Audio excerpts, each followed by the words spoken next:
Why, hello, everybody, and welcome to the Truly Odd Podcast, where we bring you the latest in game news and movie news. I'm your host, Joe Garcia. So grab your controllers, get your popcorn, and let's go ahead and dive right on into these topics, shall we? Starting with our game news topics of the day. And our first game news topic of the day is regarding Marvel's Cosmic Invasion launches on December 1st, with Phoenix and Iron Man joining the fight. Let's go ahead and take a look here at this new beat 'em up, which looks pretty awesome to me. Sadly, if you guys want to watch the trailer, it'll be in the description down below in this article, so you guys can check it out for yourself. I can't play the whole thing with sound because YouTube, bit of a bitch, but I'll let it play as I give you guys the details. Retro style co op brawler Marvel Cosmic Invasion arrives on December 1st on PlayStation, Xbox, Switch, and PC. Jean Grey's cosmic alter ego Phoenix and fan favorite Iron Man join with 15 other hero lineup battling Annihilus, including Spider Man, Storm, Silver Surfer. Uh, develop, Developed by Tribute Games and published by Domitu? Dotemu. Dotemu, I think that's how you pronounce it. Players swap between two heroes mid battle in a fast paced, arcade inspired beat 'em up, which looks pretty awesome if you like beat 'em up games. I like this art style, it seems a lot of fun and really interesting and entertaining. As you can see, we get Venom, Captain America, some other characters here, and we have some screenshots from the game. But it does seem like a cool, interesting, fun little Marvel game that if you guys might be interested in checking out, it does look like an entertaining game to me. Here's a bit of the lineup we got. We got Black Panther, Cap, Ghost Rider, Nova, She-Hulk. I'm skimming through them, guys. Venom, Wolverine. So, and I'm sure there'll be other possible DLC characters that'll come down later down the pipeline, but I do think this looks pretty interesting for a cool little beat 'em up that I had never heard about till today, and it's going to be coming out pretty soon. But let me know what you guys think about this. Are you excited for a beat 'em up like this? Has it been a while since you last played one? Let me know what you guys think in the comments down below. All right, guys, that being said, let's go ahead and move over to our next game news topic of the day. And our next game news topic of the day is regarding Ghost of Yotei's Atsu is going to be joining Magic the Gathering's PlayStation theme Secret Lair drop. Let's go ahead and take a look here. Looks like following Ghost of Yotei's strong PlayStation 5 debut, protagonist Atsu will appear as a legendary creature in Magic the Gathering's Secret Lair PlayStation set to launch on October 27th. Let's go ahead and take a look here. I think we have some images of them. Now, I'm not sure if this is the exact image of Atsu or if this is like a fan rendering. It possibly is, because this is the art style that they've been using for the whole thing. But I would have really liked for them to, do something cool like they did here with Jin Sakai as well. Now we have some other characters that are going to be available as well. The drop also features Jin Sakai's from Ghost of Tsushima, Joel and Ellie from The Last of Us, Kratos and Atreus from God of War, Ellie from Horizon, and Nathan Drake from Uncharted. And I'm sure there might be some other character snippets that we're going to get in between there. I'm curious what are those going to be, unless it's just going to be these seven cards. I'm not exactly sure. I don't really play Magic the Gathering. I tried to get into it a while back, and it just something really wasn't for me. Maybe it's a little too smart for me, if I'm being honest. I grew up on games like Yu-Gi-Oh and stuff like that, so I'm not really sure how to play this. And maybe I just need someone that is a fan to teach me and to sit there with me and guide me through a couple rounds. So if you guys are interested in playing Magic the Gathering and you're willing to teach someone, let me know. Maybe we'll jump on a Zoom or whatever so we can play. Check it out. But let me know what you guys think about this in the comments down below. I'm excited for these cards. Now, I'm not a big card collector guy, but there's something about this God of War one that I just have to have for some reason. Not just this Kratos one. I think I saw another Kratos one where him is older Kratos as well. So yeah, I'm just very interested in possibly getting these cards and then grading them and just having them as collectibles, which would be pretty cool to have, especially because they're PlayStation theme and I'm a big PlayStation fan. But let me know what you guys think of this in the comments down below. All right, guys. Now let's go ahead and move over to our next game news topic of the day. And our next game news topic of the day is regarding Scarface. The World Is Yours reappears on Steam and Epic Games, sparking remake speculation. Let's go ahead and take a look here. So the 2006 cult hit Scarface: The World Is Yours appeared on Steam and the Epic Game Store as a re-release with optional HD graphics, though no launch date has been confirmed. The listing credited EC Digital, a previously unknown entity in the gaming industry, which claims a technical issue caused the early storefront appearance. and reference unnamed third party partners. While the game's return excites long fans, the lack of clarity around the release format, whether it be a remaster, remake, or simply a reissue, has left community speculating about what's truly in store. So, I think this is very interesting. I can't imagine this being a remake without someone announcing it at some point.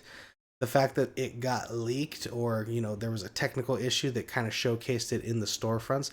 Now, I haven't found images of this being leaked in the storefront.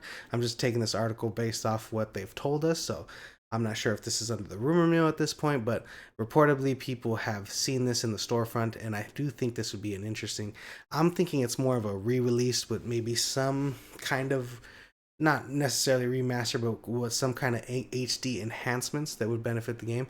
If you guys never played this, it was on the PlayStation 2, I believe, and it was a Grand Theft Auto ripoff. They wanted to be Grand Theft Auto very badly, and I think it would be interesting for a company to not only re-release this for HD, but also remaster this or remake this. I think this would be a very interesting remake of a game, since it is kind of Grand Theft Auto-esque, and the fact that it is could be a remake would be very interesting in seeing how they interpret it now to modern day games. I know that they're remaking some other games, so I think this one would be good for a remake, especially because Tony Montana is very, very well known. And I think we're coming up on one of the anniversaries. I'm not sure which, but next year will be. Oh, no, I'm sorry. Yeah, it's going to be the 20th anniversary of this game coming next year. So I do think it'd be interesting to see this get a nice re-release for its 20th anniversary. But let me know what you guys think about this in the comments down below. Did you guys play Scarface: The World Is Yours when it was on PS2, and would you be interested in checking out a remake or a remaster of this game? Let me know what you guys think. All right, guys, that being said, let's go ahead and move over to our next game news topic of the day. And our next game news topic of the day is regarding Xbox President Sarah Bond calls console exclusives and hold on, antiquated. Excuse me, antiquated, as Xbox expands multi-platform strategy. If you don't know what antiquated means, I believe it means old-fashioned and kind of out of date, if I'm not mistaken. Anyways, guys, this article basically breaks down to the following. I wish I had a cool image to kind of show you guys here, but I'll just show you this one. I guess. Let's see. So this article basically breaks down as follows. Xbox continues its multi-platform strategy with Forza Horizon 6 confirmed for the PlayStation 5, reflecting a broader move away from console-locked releases. Sarah Bond's full statement says, we're really seeing people evolve way past that. The bigger games in the world are available everywhere. Bond told Mashable, you look at Call of Duty, you look at Minecraft, you look at Fortnite, you look at Roblox. That's actually what's really driving community in gaming. That's where people gather. They have experiences, and the idea of locking it to one story or one device is antiquated for most people. You want to be able to play with your friends anywhere, regardless of what they're on. So this is what she stated. Anyways, Microsoft's next-gen console is expected to be a high-end PC console hybrid, while former Sony and Xbox leaders argue that exclusivity limits reach, especially for blockbuster titles exceeding $200 million in development costs. And with that being said, I want to point them to Nintendo, who does nothing but exclusives. Can't even play their games on PC, from what I can understand. And they are one of the most successful people in the gaming industry because they have exclusive titles that aren't on anything else, which makes people buy Nintendo Switches. And that's what they want to sell, because they want people to be in the Nintendo ecosphere, where they're constantly paying for either Nintendo subscriptions, Nintendo-based internet, online gaming, Nintendo-based retro gaming, where they have their old consoles. But being part of Nintendo and including all their drops, I mean, look at what they're doing with Kirby Air Riders. They're going to have another Nintendo Direct, I think in a couple days, if not today. I forget what day it was on.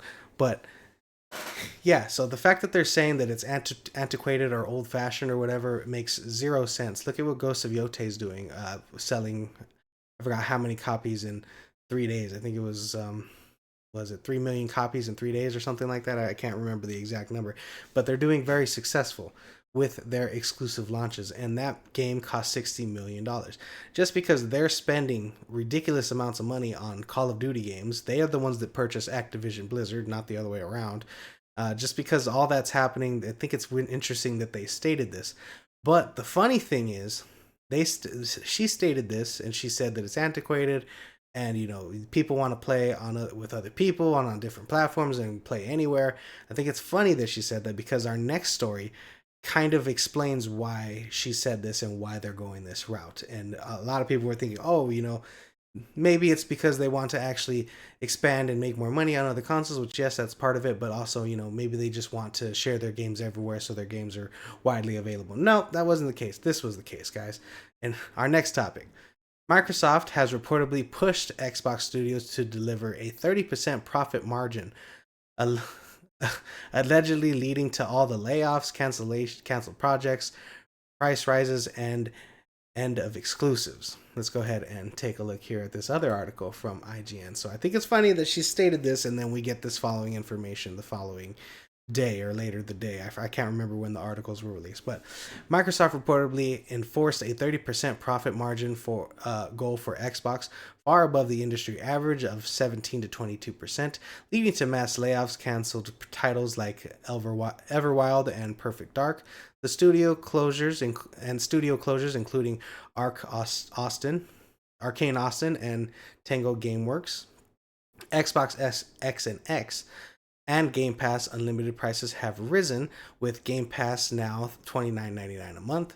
Microsoft also attempting a $80 game price model and continuing its multi-platform push, making Xbox Studios a major presence on PlayStation. Bloomberg reports that cheaper, high-return projects may now take priority over riskier creative ventures. Microsoft states it is balancing creativity, innovation, and stability, while Xbox President Sarah Bond describes the next gen console as a very premium, very high end, curated experience. So, that being said, both these stories combined, it's basically saying, oh, we don't want our games to be exclusive because that's old fashioned. No, you don't want your games to be exclusive because you need to make a 30% profit margin. That's why. You will not make that much money having the games that aren't selling a console on multiple not on multiple platforms. So, here's the mistake that they're making, in my opinion. The fact that you're making your Xbox a paperweight at this point by having all the best games you guys got be on other consoles. There is no reason for anyone to buy your Xbox. That should be your selling point. Your selling point should be on Xbox, get Xbox Game Pass for this amount of money, and that should be the benefit of being on Xbox. Now, they've tried to make Xbox Game Pass their own thing so you can play it on PC and possibly trying to get it to PlayStation at some point. But that's not going to be beneficial for them because Xbox Game Pass made them lose money, especially on games like Call of Duty, where it was reported that they lost maybe over $200 million in sales because they weren't having it be on Xbox where they can actually make people purchase the game. And on PC as well, where people didn't have to purchase. They just decided to pay for it on Game Pass. So that made them lose quite a bit of money for doing that. And so Xbox has just been on a downward spiral, and they're trying to find ways to make profit and trying to find ways to do that. And in doing so, they're alienating their audiences and making their audiences move elsewhere. The smart move, and it's an expensive move, but it is a smart move, is to make your games exclusive, make great content, make great games where people want to play your games, therefore they want to buy your console so they can play it. Don't put games on Xbox Game Pass until after they've done their release.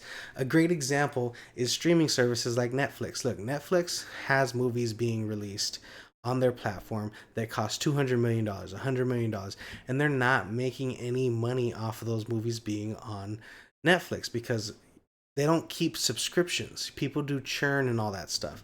So what they should do is what other streaming services have been doing, where they put it out theatrically, make their money theatrically, and then more people are more likely to watch it on the streaming service when it is released. And the same thing goes for games.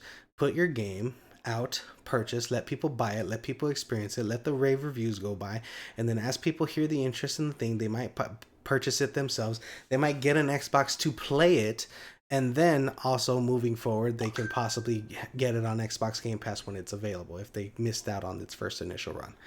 But the fact that you're not taking people to go purchase your Xbox is where you're losing your profit. This is why you're losing this console wars, if you want to call it. Nintendo is proof's in the pudding. Nintendo has their own ecosphere. You can only get Nintendo games at Nintendo. And that is no longer the case with Xbox. And that is semi the case with PlayStation. You can't get Ghost of Yotei anywhere else but on PS5 right now. And eventually it will go to PC, but that's after it already made its initial, all its money on PlayStation. People are going to have to wait maybe 2 to 3 years to get that game on PC. But that's just a bunch of mumbo jumbo at this point. They're going to do what they're going to do. And Xbox is slowly dying, and we're watching it, and these are reasons we're seeing it happen. They're saying that the old-fashionedness of having exclusive games and showing that the reason for that is profit margins, kind of moding themselves on accident. I know moding's an old term, but that's just how it feels. Anyways, guys, I know I went on a bit of a long rant and ramble when it came to that, but let me know what you guys think in the comments down below. Do you feel this Xbox is done for if they keep going down this path? Do you think they're on the right path and we're just going to have to wait to see what's going to happen in the next couple of years? I'm curious to know what you guys think. Let me know. Alright guys, that does it for our game news topics of the day. We're going to go ahead and move over to our movie news topics. And our first movie news topic of the day is regarding Jason Statham's action thriller Mutiny is set for an August 21st, 2026 release date. Let's go ahead and take a look here. Now, Jason Statham has just been doing these interesting little action films from Beekeeper, which I very, very much enjoyed, to The Working Man, and now with Mutiny, he seems to be doing his own little niche for action adventure movies. Anyways, this is going to be directed by Jean Frasco's Richet. God, I'm probably butchering that name. Hold on, let me see if I find this one. If you guys know how to pronounce that, go ahead and let me know how to pronounce it in the comments. Anyways, Mutiny will hit theaters on August 21st, 2026, going head-to-head with Sony's and Blumhouse's next Insidious installment. Statham stars as Cole Reed, a man framed for his boss's murder who launches a solo mission aboard a cargo ship uncovering an international conspiracy. So the typical action movie with Jason Statham. I didn't think The Working Man was very good, but I loved The Beekeeper. I'm very much looking for The Beekeeper 2. And, even though I didn't like The Working Man very much, it is fun watching Jason Statham be in an action movie, so this is something that I'm definitely going to be checking out. But let me know what you guys think. Is this a movie that interests you? And let me know in the comments down below. Alright guys, let's go ahead and move over to our next movie news topic. And our next movie news topic of the day is regarding Netflix and Sony reunite for Mitchell's vs. the Machines sequel. Production is set to begin in 2026. Let's go ahead and take a look here. Sony Pictures Animation is developing a follow-up for the 2021 Oscar-nominated The Mitchells vs. the Machines, with Guillermo Martinez and J.P. Sands directing, and the My Next sisters penning the screenplay. As with the original, Netflix is distributing the sequel under its licensing deal with Sony, with both studios aiming for a more collaborative, creative partnership this time around. Martinez marks his directorial debut after working on the Spider-Verse movies and K-pop Demon Hunters, with Sands bringing experience from DreamWorks hits. Again, production is set to begin in early 2026. Now, I liked Mitchell vs. the Machines. It's been a while since I've seen it, so it's probably due for a rewatch. I think I watched it when it first came out, so I do think it's definitely awesome to see them do a sequel. This is exciting because it shows that their partnership is still going strong. After what happened with K-pop Demon Hunters, I know that they're probably going to be scrambling for a sequel of that one. So seeing that the Sony and Netflix are continuing their relationship is very beneficial for not only both companies, but to know that they're going to be continuing to work on animated features going forward, including possibly a K-pop Demon Hunter sequel after Mitchell vs. the Machines 2. But let me know what you guys think. Are you guys excited for Mitchell vs. the Machines sequel? And do you feel like it's a story that can be expanded upon, or were you hoping it was a one and done? Let me know what you guys think in the comments down below. All right, guys, moving on to our next movie news topic of the day. Our next movie news topic of the day is regarding Nightmare on Elm Street 3 director thinks Jim Carrey could play Freddy Krueger a hold on, in a bold new direction. Let's go ahead and take a look here at this article from Deadline.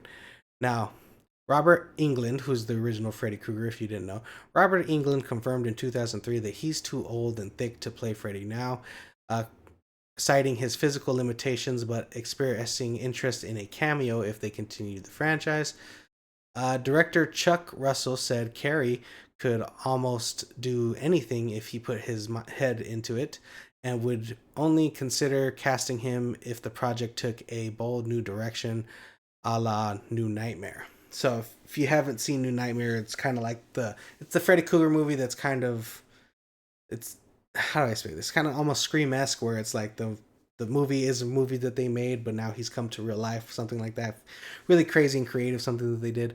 But let's just talk about this casting of Jim Carrey. Now, this is not set in stone. This is not something that's actually going to happen, but I think this would be very, very interesting casting and very exciting casting, and I'll explain why.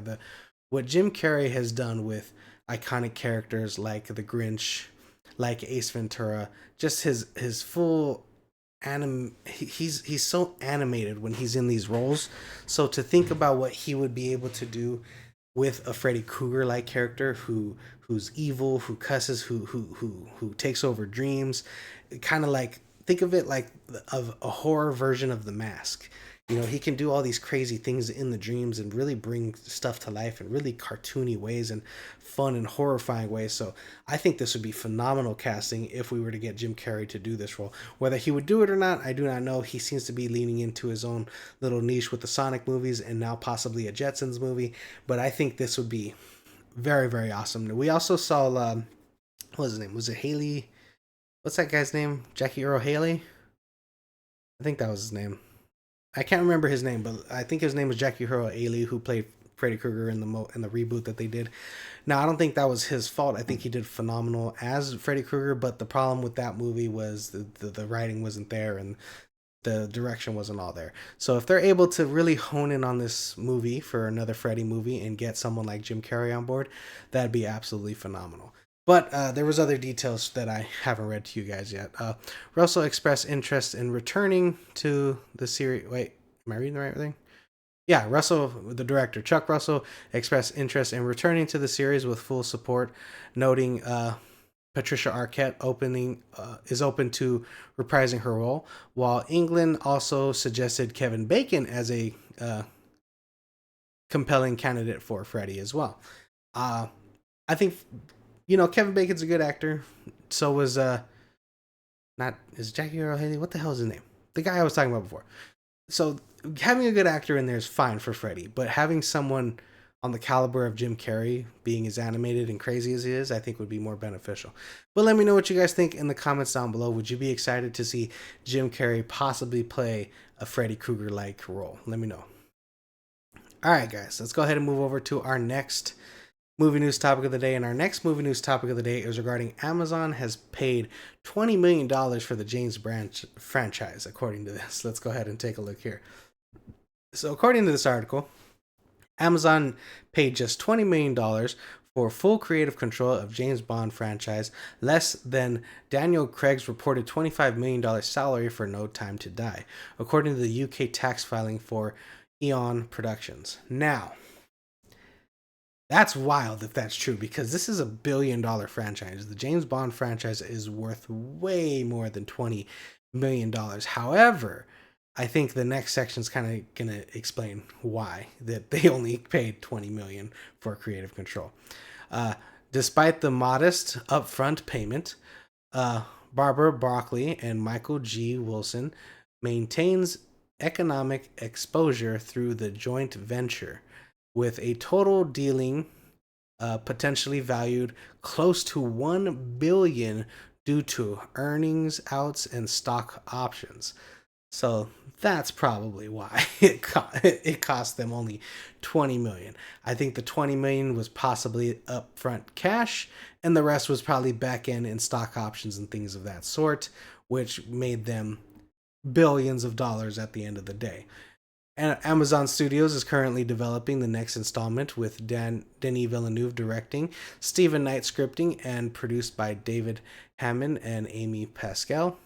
Casting is underway for a new unknown British actor to play James Bond 007.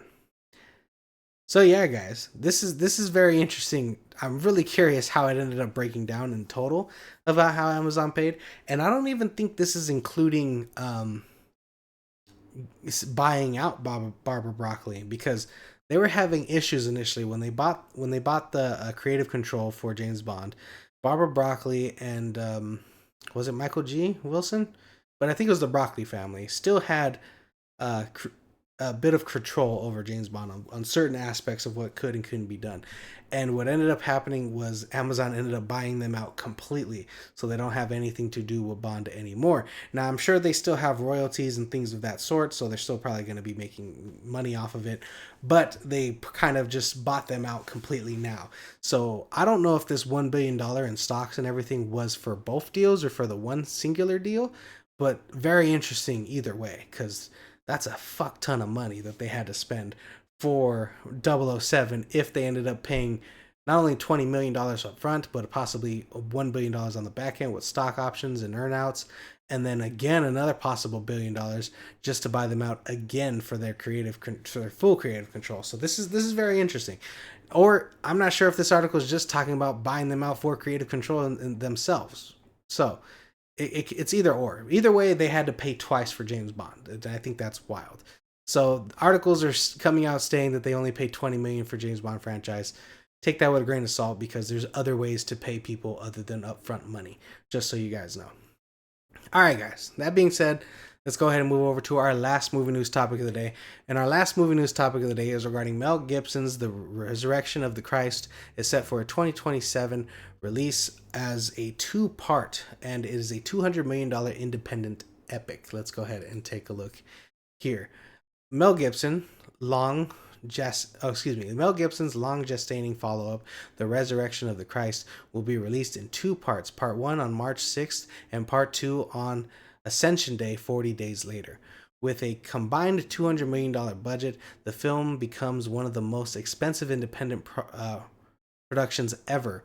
Lionsgate will handle distribution, though marketing specifics remain unclear. Sorry. So yeah, guys, I think that's wild. I don't know how he got $200 million for this movie. Well, I kind of do know how. So, The Passion of the Christ was the highest grossing rated R film for a long time. I think it only got passed by Deadpool and Wolverine recently. Hold on, let's double check that.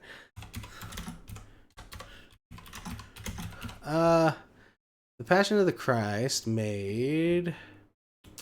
Hold on. There's two things I want to look up here. So there's The Passion of the Christ box office, the original run. So, just so you guys know, let's bring it up here. The Passion of the Christ original box office run, this is possibly with some re-releases, but in total, worldwide, it grossed $610 million. Just domestically, it made almost $400 million. So, right there and then, you're definitely going to be willing to put $100 million into a budget for a film like this where people are going to see a sequel. I think the problem is now that they had to recast because Jim Caviezel was too old, so they had to recast a lot of the characters, so we're not going to be seeing any of the original actors from my understanding. But another thing I wanted to mention here, not worldwide, not domestic, all time, this is what we want to look at here. All time rated R films right here. Passion of the Christ has held this title since 2004. 20 years it held the title of the highest grossing rated R film domestically of all time, just passed by Deadpool Wolverine that made a ridiculous $636 million. So I'm very curious if The Passion of the Christ can maintain what they did here. And just out of curiosity, I know it's not a great metric to test because, there's a lot of different aspects when it comes to inflation, but let's just say adjusted for inflation. Let's see. Adjusted for inflation from, what was it?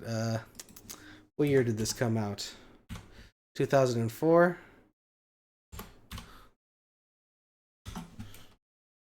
Sorry, guys. Let's see. So, where is it at? How about that? All right. Let's see here. So, if this amount of money adjusted for inflation from 2004 till today, you're looking at around $636 million. So, just about what Deadpool Wolverine made, or just under it. So, that's kind of wild. That Deadpool and Wolverine, essentially, if you care about inflation, made the same amount of money as Passion of the Christ would have made. So that's pretty wild. So that just lets you know why a film like this could possibly cost $200 million. And the fact that they're splitting it into two movies makes it even more beneficial for the production budget for this film, because if both movies do what Passion of the Christ said, let's just say they make exactly what Passion of the Christ did, $600 million today. That means that the movie made $1.2 billion combined off of a $200 million budget. You call that a fucking success. And that's just if it makes the exact amount. If it does what Deadpool and Wolverine did, I very much doubt it'll do that kind of numbers. That's just domestically. But let's just say it does Deadpool and Wolverine numbers domestically. Let's call it $1 billion. Let's say it does $1 billion. That's $2 billion for both these films. Let's call it $800 million. That's $1.6 billion for both films. Let's call it $500 million. That's $1 billion for both films. So either way, the fact that they're splitting a $200 million budget into two films will be beneficial. Unless this movie completely bombs and only makes like, I don't know, $300 million worldwide, and the other one $300 million worldwide, then yeah, $600 million, not the best outcome for them. But still, over $200 million independent production, that's really, really good. So I'm very curious how this is going to turn out. And just sad to see that they had to recast a lot of the characters, because that made me less interested in the movie. But from what I've heard, what they have going on, this is a really, really big epic. And when he was talking with Joe Rogan on his podcast about how he could expand this movie and talk about things otherworldly and stuff, it made me very interested in seeing what he's going to do with a project like this. But let me know what you guys think in the comments down below, guys. Do you think $200 million is a good budget for these movies? And are you liking that they're splitting it into two? Let me know what you guys think in the comments down below. All right, guys, that's a wrap for today's episode of the Truly Odd Podcast. Thank you guys so much for joining me. If you like this episode, please like and subscribe. And always, guys, remember, stay true, be odd.